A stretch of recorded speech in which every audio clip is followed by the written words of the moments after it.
Matamis at refreshing, lantakan man o gawing sa malamig, swak na pampawi ng init ang melon. At melon, meron palang taniman yan sa Metro Manila. Ang ekta-ektaryang taniman na ito ng melon, hindi mo aakalaing matatagpuan pala sa syudad ng Taguig. Kamakailan lang tone-toneladang mega at golden melon ang naani rito. Mas matamis itong golden melon. Pero masarap din tong mega melon. Pareho lang masarap. Perfect sa tag-init.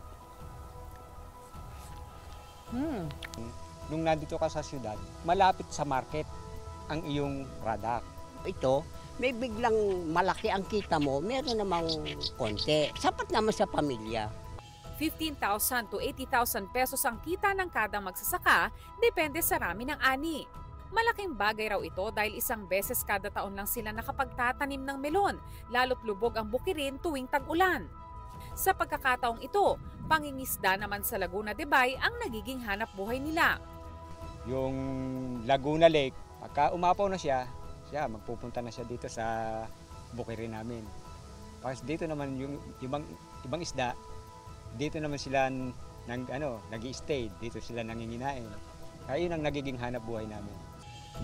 Ang pagmemelon extended din sa mga nakatira sa paligid ng bukid sa syudad. Si Carla Bernal, 13 taon nang nagtitinda ng melon. Diyan ko po kinukuha yung pagpaparal ng mga anak ko. So, pangkain ko po araw-araw. Unang harvest ng melon is nakakaraos kami talaga. Mainit yung panahon, kailangan ng pampalamig. Melon ding masaganang tanim sa isang bahay sa San Jose del Monte, Bulacan. Mga watermelon sa bumunga ng garahe ng netizen na si Reynalyn Sanchez na itinanim ng kanyang ama. Nagulat ako, hindi ko po kasi alam na may watermelon pala doon.